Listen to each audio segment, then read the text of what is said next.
Sunlight streams through the bay windows of my parents' formal dining room, catching on crystal glasses like tiny prisms.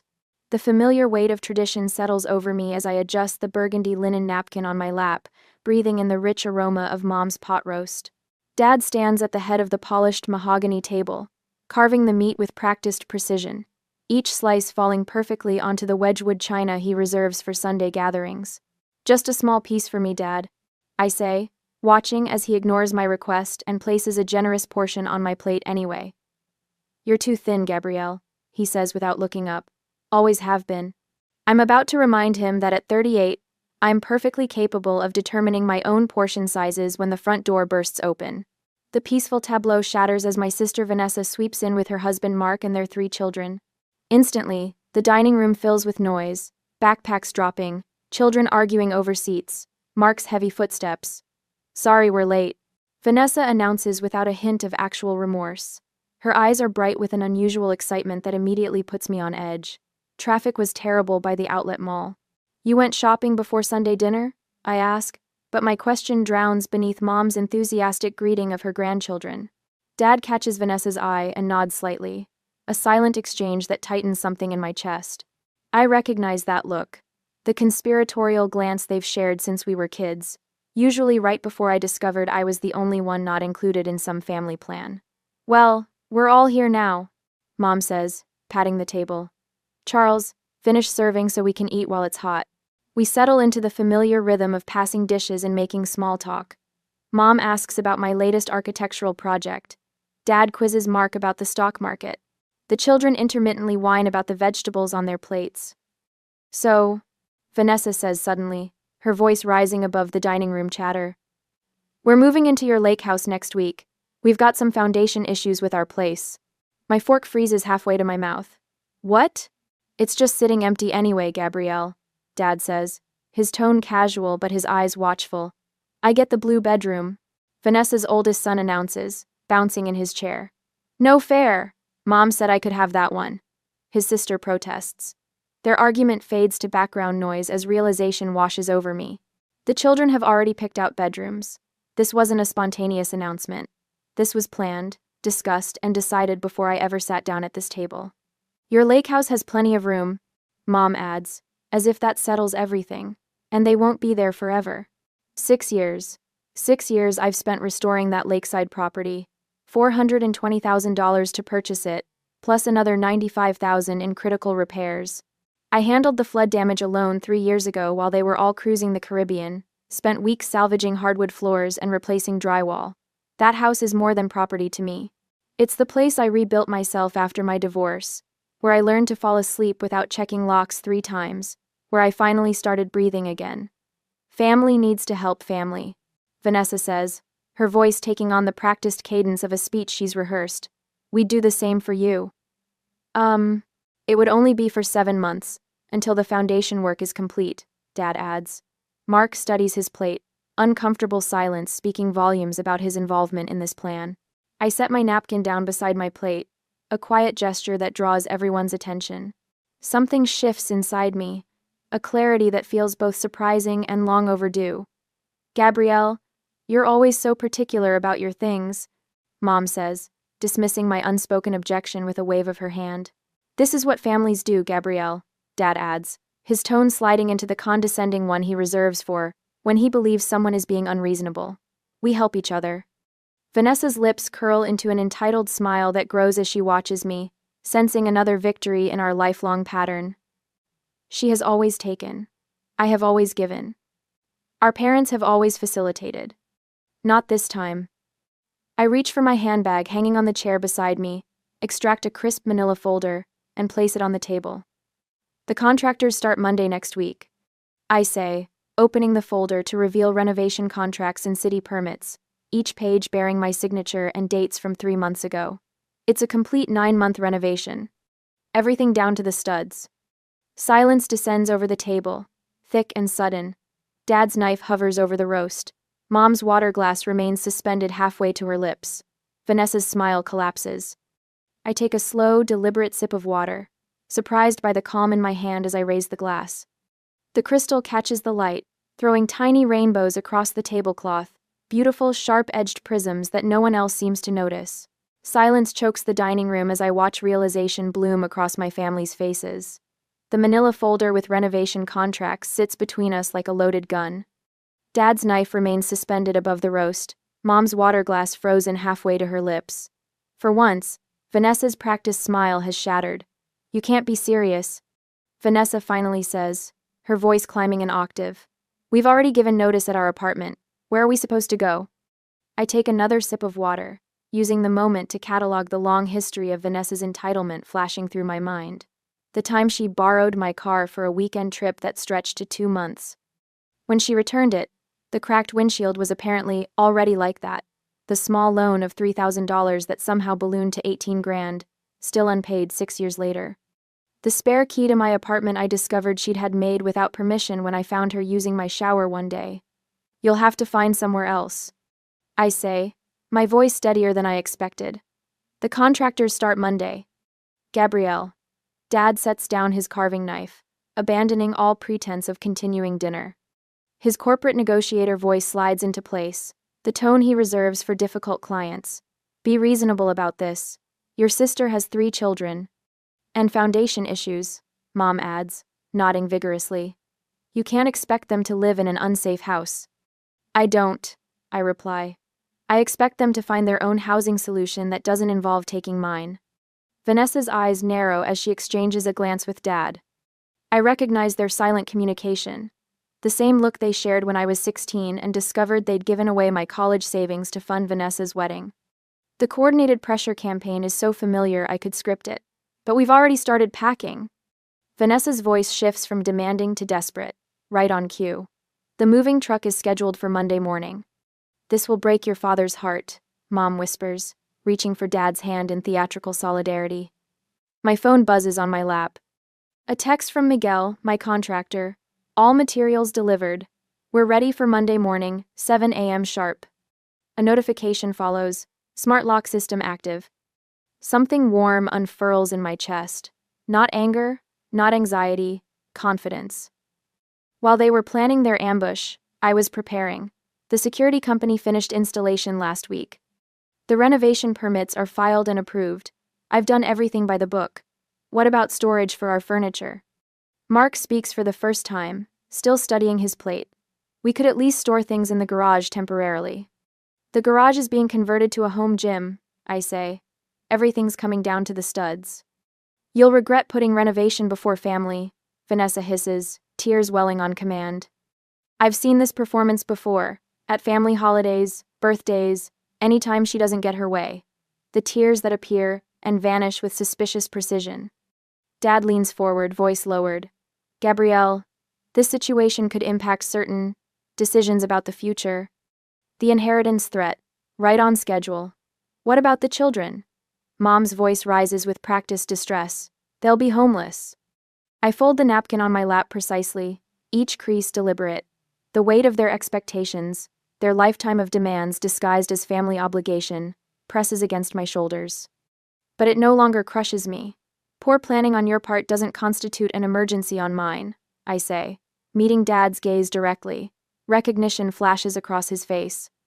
His own words, the business mantra he's repeated for decades to clients who failed to prepare properly, turned back on him. I stand, collecting my purse and the manila folder. "I've respected my contractual obligations. You should respect my boundaries." "Sit down, Gabrielle." Dad's voice hardens. "We're not finished discussing this." "I am." Vanessa's oldest son looks up from his plate, bewildered by the tension. "But I already told my friends about my new Lakehouse bedroom." "It's not your bedroom," I say gently. "And it's not your Lakehouse." I walk toward the door, footsteps echoing on hardwood. The family scrambles behind me, a chorus of protests and demands. I don't turn around. The front door closes behind me with a soft click that feels more decisive than a slam. Outside, the autumn air fills my lungs. I walk to my car, ignoring the dining room curtain twitching as Mom watches me leave. My phone lights up with Dad's number before I've even backed out of the driveway. 12 missed calls by the time I reach the highway. Only when I'm alone on the interstate, 20 miles between us, do my hands begin to shake against the steering wheel. The adrenaline crash hits hard, trembling fingers, shallow breaths. But beneath the physical reaction, my resolve remains steady. I pull into a rest stop, dial Miguel's number. Make sure the security system is fully operational by tomorrow morning. I tell him when he answers. And could you move the dumpsters directly in front of the garage doors? I'm concerned about unauthorized access. Already planned on it, he replies, and I can hear the smile in his voice. After what happened with the flood damage repairs, I figured your family might try something. I grip the phone tighter. He remembers. Someone remembers how I handled the emergency repairs alone 3 years ago, when the family was too busy cruising the Caribbean to help. The locks are changed, Miguel continues, and we've got cameras at all entry points. The shaking in my hands subsides. I'm not alone in this. Thank you, I say. I'll see you on Monday morning. As I end the call, a text from Vanessa appears. Dad's furious. Fix this now. I switch my phone to silent and set it on the passenger seat. The evening sky deepens to indigo above the highway as I pull back onto the road, heading home. Not to the Lakehouse. That's becoming something else now. Something entirely mine. But to the apartment where I've learned to sleep through the night without checking the locks 3 times. Tomorrow, they'll escalate. I know this with absolute certainty. But for the first time in our shared history, I'm prepared. Monday morning of the next week arrives with the rumble of an engine that doesn't belong. I pause at my kitchen window, coffee mug suspended halfway to my lips, watching a moving truck lumbering up my lakeside property's narrow gravel drive. The burgundy logo on its side matches the color of Vanessa's lipstick at that awful Sunday dinner. My phone vibrates against the counter. 5th call from Dad since dawn. I silence it without looking, gathering the folder of permits I'd shown the family on that Sunday dinner. The weight of it in my hands feels different now, substantial, like armor rather than paper. By the time I arrive at the Lakehouse, Ray and his construction crew have already established a perimeter of orange safety cones.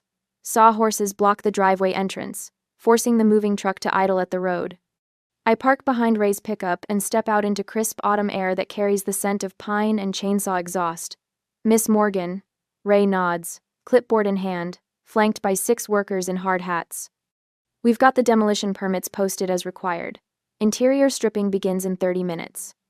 Thank you. I scan the property. I see we have unexpected visitors. Ray's weathered face remains professional. They arrived about 10 minutes ago, claimed they had your permission to move in today. The moving truck's door swings open.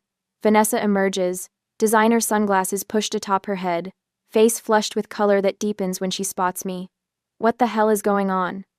She stalks toward me, pointing at the construction equipment. These men won't let our movers through. I meet her halfway, maintaining enough distance that her voice must carry across the yard. The security guard I hired stands attentively near Ray, his presence a calm reassurance. As I explained to you on Sunday last week, the renovation begins today. I hold up the permits. The property isn't habitable during construction. You can't be serious. Vanessa's voice rises, drawing stares from the workers. We've already given notice at our place. Where are we supposed to go? I withdraw an envelope from my bag. This might help. It's a 6-month contract for a storage unit, already paid in full. Fine. She stares at the envelope but doesn't take it. Storage? We need somewhere to live, not somewhere to store our stuff. Your housing isn't my responsibility, Vanessa. The words come easier than I expected. Your foundation issues didn't materialize overnight. You've had time to make arrangements. Her eyes narrow, searching my face for weakness. Finding none, she turns toward the house. I still have a key. We'll work around your little project. That won't work. I follow at a measured pace as she strides toward the front door. Vanessa jams her key into the lock. Nothing happens. She tries again, twisting harder. Welcome to Secure Home Systems, announces a robotic voice from the small speaker beside the door. Unauthorized entry attempt detected at main entrance, alerting property owner and security service. My phone chimes with the alert notification. Vanessa whirls to face me. You changed the locks? Last week. I nod toward the security cameras mounted discreetly at the roofline. The police have been notified about potential trespassing. Standard security protocol. Something breaks in her expression, the polished veneer cracking to reveal raw entitlement beneath. You can't do this to us. We're family. Family respects boundaries, I say, surprised by the steadiness in my voice. My phone rings. The security company, right on schedule. I answer briefly, confirming the alert was triggered by my sister, not an actual intruder. When I hang up, Vanessa has retreated to the moving truck. Through the windshield, I can see her gesturing wildly to Mark, who sits slumped in the passenger seat. Ray approaches, hard hat in hand. "We're ready to begin when you are, Miss Morgan." "Let's proceed." I sign his clipboard. "The interior timeline is tight. I'd like the master bedroom suite demolished by Thursday." "We'll make it happen." He hesitates. "Your sister seems determined. Should we expect interference?" Before I can answer, the moving truck engine roars to life. Instead of turning around, it lurches forward, bypassing the sawhorses by veering onto the lawn. It stops 20 feet from us, tires crushing ornamental grasses I'd planted last spring. The movers jump out, lowering the ramp at Ray's command, and begin unloading furniture. Vanessa emerges from the truck's cab, triumphant smile fixed on her face. "Since you won't be reasonable," she calls, "we'll just have to store things here temporarily. The yard will work fine until you come to your senses." The first piece, an ornate mahogany dresser that once belonged to our grandmother, thuds onto my lawn. Mark follows behind the movers, looking miserable but compliant. I don't move. Instead, I reach for my phone and dial a number saved yesterday. Lakeside Auction House? Yes, this is Gabrielle Morgan. I maintain eye contact with Vanessa as I speak. "Yes, please proceed with pickup as discussed. Donate all proceeds to the foster youth program." Vanessa freezes, confusion replacing triumph. "They'll be here within the hour," I confirm, ending the call. "What auction house?" Vanessa demands. "The one I contacted yesterday, after dinner." I gesture toward the furniture accumulating on my lawn. I anticipated this move. Ray clears his throat. "Miss Morgan, we need to begin demolition. Should we work around the furniture situation?" "No need." I hand him the final authorization forms. Everything on the property not secured inside storage sheds is being removed today. The rest of the day unfolds according to plan. Construction begins while furniture piles grow on my lawn. Vanessa alternates between threats and tears. Mark eventually convinces her to leave, promising they'll return tomorrow to fix this misunderstanding. 2 days later, on Wednesday, I receive the call I've been expecting. I'm standing in what was once the master bedroom, as workers remove the last of the drywall, revealing bare studs beneath. "You heartless bitch!" Vanessa's voice explodes through my phone. "The auction truck took everything. That was heirloom furniture." I step outside to hear better over the construction noise. "Then it should never have been dumped on property you don't own." Her scream resonates through the phone, but something has changed inside me. The calm I feel isn't forced, it's become my natural state. The boundary I've established feels right, necessary. I've kept all the documentation. I tell her when her tirade subsides. Photos of furniture abandoned on private property. Security footage of attempted unauthorized entry. The police report about trespassing warnings. The silence on her end speaks volumes. I've instructed the property management company about authorized visitors. I continue. "You're welcome to schedule an appointment to see the renovation progress, with advance notice. Mom and Dad are coming to talk sense into you," she finally says, voice brittle with fury. I check my watch, then glance at the construction foreman who gives me a thumbs up. Perfect timing. Let them see exactly what they can't take from me. As I hang up, workers begin dismantling what would have been Vanessa's claimed master suite. The sledgehammer crashes through the remaining wall, sunlight suddenly flooding the space through the newly exposed frame. For the first time in years, I can breathe deeply here. The air smells of sawdust and possibility instead of obligation. The security system chimes, alerting me to vehicles approaching the property. I step onto the porch, building plans in hand, watching my parents' car roll to a stop beside the construction equipment. The demolition of the master bedroom walls concludes with perfect dramatic timing. I stand framed in sunlight streaming through bare wooden beams, ready to greet them on my terms. I straighten my hard hat and adjust the protective goggles, a smile playing at the corners of my mouth. "Miss Morgan, where do you want the drywall stacked?" Calls Rico, the site foreman.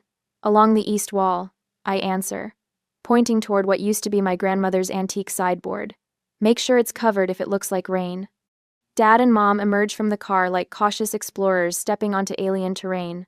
Dad's face hardens as he takes in the construction equipment scattered across what was once a manicured lawn. Mom's hand flies to her mouth as her eyes scan the property. What have you done? Dad's voice carries across the yard, competitive with the circular saw screaming through lumber nearby.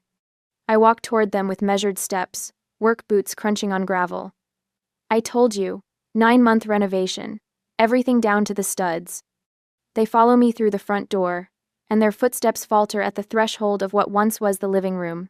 Exposed beams, gutted fireplace. Subfloor revealed where polished hardwood once gleamed. This is insanity, Mom whispers, her voice barely audible over the contractor's radio playing classic rock. You've destroyed it. Ah. I'm rebuilding it, I correct her. My vision, my timeline. Dad surveys the gutted space, his businessman's eyes calculating. Gabrielle, this is excessive. Stop this now and we can still make arrangements for Vanessa's family. I laugh, the sound bouncing off exposed studs. That's not happening. His face darkens with a familiar storm. You've never understood family obligation. I can cut you out of the will entirely. The threat hangs in the air. 6 months ago, it would have wounded me, sent me scrambling to appease him. Now, I just nod. You already did, I say calmly, when I refused to co-sign Mark's failed real estate deal last year. Mom gasps. Dad's face drains of color. Vanessa mentioned it during one of her attempts to get money for their down payment. I explain, picking up a set of blueprints from a makeshift table. Said you'd already rewritten the will to protect family assets. Her words, not mine. Mom's eyes fill with tears, the manipulative kind that once would have unraveled my resolve. Gabrielle, please, think of the children. I am, I reply, turning toward Rico. How's the children's reading nook coming along? The built-ins are framed, he answers, nodding toward the far corner. Should look just like your designs. I watch my mother's confusion bloom on her face. For the foster youth program, I explain, the same one that received the $12,000 from the furniture auction. Dad's eyes narrow. Vanessa said you sold family heirlooms. Furniture left on property that wasn't hers, I correct him. The auction house documented everything. Very public process. Mom clutches Dad's arm. Charles, she's made us look terrible. People are talking.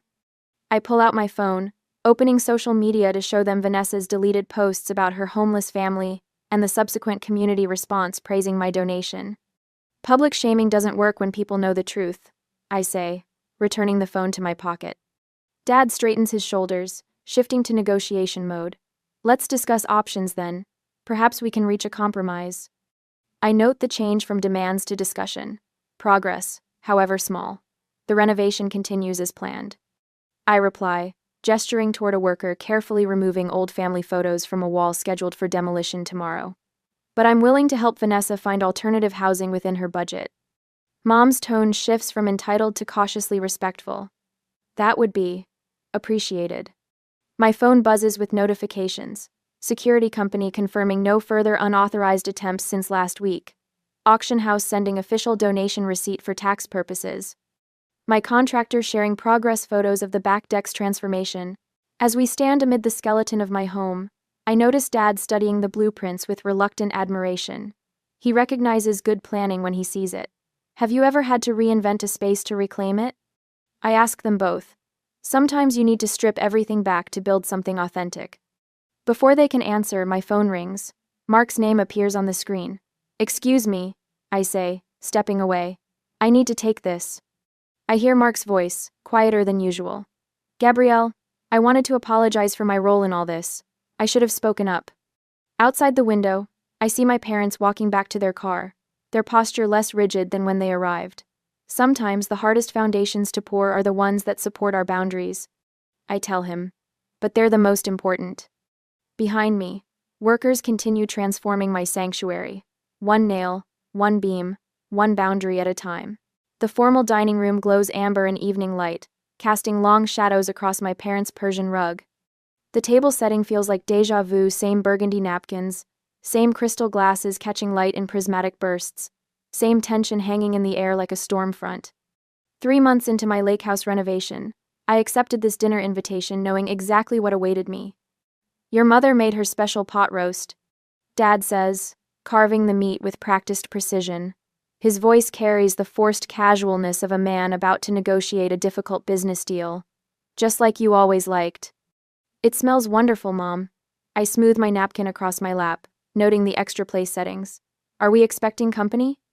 Mom and Dad exchange a glance that I recognize all too well, the silent communication that preceded countless childhood disappointments. We thought it would be nice to have a family dinner. Mom places a generous serving on my plate. It's been difficult with everyone, scattered. The doorbell chimes. Dad's shoulders relax slightly. Reinforcements have arrived. I'll get it, Mom says, patting Dad's arm as she passes. The moment she leaves, Dad leans forward. Gabrielle, I've been talking with the Hendersons. You remember John, my golf partner? He thinks what you're doing is rather harsh. I take a slow sip of water. I wasn't aware the Hendersons were stakeholders in my property. Community matters, Gabrielle. People talk. Yes, they certainly do. I set my glass down carefully. They talked when I handled the flood damage alone 3 years ago. Not a single offer of help then. Guess. Dad's reply is interrupted by voices from the foyer. Mom returns with Pastor Williams, our family's longtime spiritual advisor and, not coincidentally, someone whose opinion I've always respected. Gabrielle, so wonderful to see you. Pastor Williams takes the seat beside mine. Your mother tells me you've been quite busy with renovations. Transformative ones, I confirm, recognizing the setup. My parents have always excelled at creating the appearance of impartial juries. Mom serves Pastor Williams before resuming her own seat. We were just discussing family harmony, weren't we, Charles? Dad nods, cutting his meat with surgical precision, and how certain decisions might still be adjusted for the greater good. The children miss their aunt, Mom adds, her voice dropping to that particular register she reserves for emotional leverage. Family needs to stick together, especially in hard times. I notice my fingers have tightened around my fork. The old pattern unfolding exactly as expected, the united front, the implied moral failing, the quiet suggestion that I am the problem that needs fixing. Speaking of family, Dad continues, the Fosters had to help their daughter's family last year. Opened their home for 8 months during their renovation disaster. Barbara says it brought them closer. The pressure builds in careful increments. Each example, each implied comparison, the subtle reminder of what good families do. I reach for my handbag, retrieving my tablet. I'd like to show you something, I say, voice steady as I unlock the screen. Since we're discussing renovations. The first photo appears my Lakehouse with scaffolding embracing its exterior like a protective cage. I swipe to show the interior, gutted to the studs, workers visible in hard hats and protective gear. This was day 1. I explain, continuing to swipe through the chronological renovation journey, and this was last week. Pastor Williams leans forward, genuinely interested. My goodness, what a transformation! The latest photos reveal spaces unrecognizable from their former state. The 4-bedroom layout has become a modern 3-bedroom with a private office overlooking the water. Floor-to-ceiling windows now frame the lake view. Reclaimed oak beams cross vaulted ceilings, matching the custom hardwood floors below. That's the master suite. I explain, showing the room that once featured prominently in Vanessa's plans. The balcony was a structural challenge, but worth every penny for that sunrise view. Mom's fork pauses halfway to her mouth. It's completely different. That was the point. I swipe to a different folder, opening a timeline document. Here's the project schedule, created 5 months ago. And here's the property assessment showing the projected value increase 40% above previous valuation. Dad's expression shifts subtly, the businessman in him recognizing solid investment strategy despite himself. This was never about denying Vanessa, I say, my voice measured as I place the tablet on the table. It was about honoring my own plans. Plans I made long before her convenient housing crisis. Come, I say. I bring up another folder. I also have some older photos you might remember. Or perhaps not, since you were all on that Caribbean cruise at the time. The storm damage photos appear my Lakehouse with water halfway up the first floor, furniture floating, walls already showing signs of mold. $28,000 in emergency repairs. I continue, displaying receipts and contractor invoices. Here are the text messages from that week. The ones where I asked for help and was told everyone was too busy. I first things that I thanks vacation. Mom's face pales. Dad studies his plate with sudden interest. Respecting boundaries isn't cruelty, I say into the silence. It's adulthood. Dad's shoulders sag slightly. a gesture so subtle I would have missed it before. For the first time, I see him not as the family patriarch, but as a negotiator who recognizes his position has been outmaneuvered. "I should have helped with those repairs," Mom says quietly. No qualifications, no expectations attached. Perhaps the first genuine apology I've ever heard from her. The front door opens, breaking the moment. Vanessa sweeps in, cheeks flushed with righteous indignation, clearly expecting to find the usual united front against me. Her stride falters when she observes the tableau, our parents' reflective silence, Pastor William's thoughtful expression, my tablet, displaying evidence rather than emotion. "What's happening?" she asks, confusion replacing confidence. "Mom said we were discussing the Lakehouse situation." "We were," I confirm, standing and gathering my things. "I've shared my renovation progress. When it's complete in 6 months, you're all welcome to visit as guests, with advance notice." I extend a formal invitation card from my purse. The housewarming is scheduled for March 12th. I hope you'll all attend. The question hangs unspoken as I walk toward the door. Who will come? And on what terms? I drive away with surprising calm, watching my parents' house recede in the rearview mirror. Ahead, twilight settles over the lake, and I picture my property glowing with construction lights, transformation continuing, regardless of who witnesses its completion. For the first time in my adult life, I feel neither guilt nor obligation, only the quiet certainty that peace doesn't require surrender. Sometimes, it demands a stand. Sunlight dances across the lake, casting diamond reflections on my bedroom ceiling. 6 months have passed since that Sunday dinner ambush, and my Lakehouse transformation is finally complete. I cradle a mug of coffee between my palms, savoring the morning stillness on my balcony. No voices demand my attention, no obligations crowd my thoughts. Just the gentle lapping of water against the dock and birdsong from the old oak tree I refused to remove during construction. Below me, the professional kitchen gleams with copper accents and reclaimed wood countertops. Last weekend, I hosted friends for dinner, serving wine in glasses I selected, not inherited. Laughter echoed through rooms once designated for Vanessa's children. The exercise room occupies what would have been her master suite, my daily reminder that self-care isn't selfish. My phone chimes. A text from Rachel, my contractor-turned-friend. "Still can't believe we pulled this off. Best project ever." I smile, remembering her stunned expression when I first outlined my vision. "You want to gut a perfectly good house?" she'd asked. Now she brings potential clients to see my place with permission. Always permission.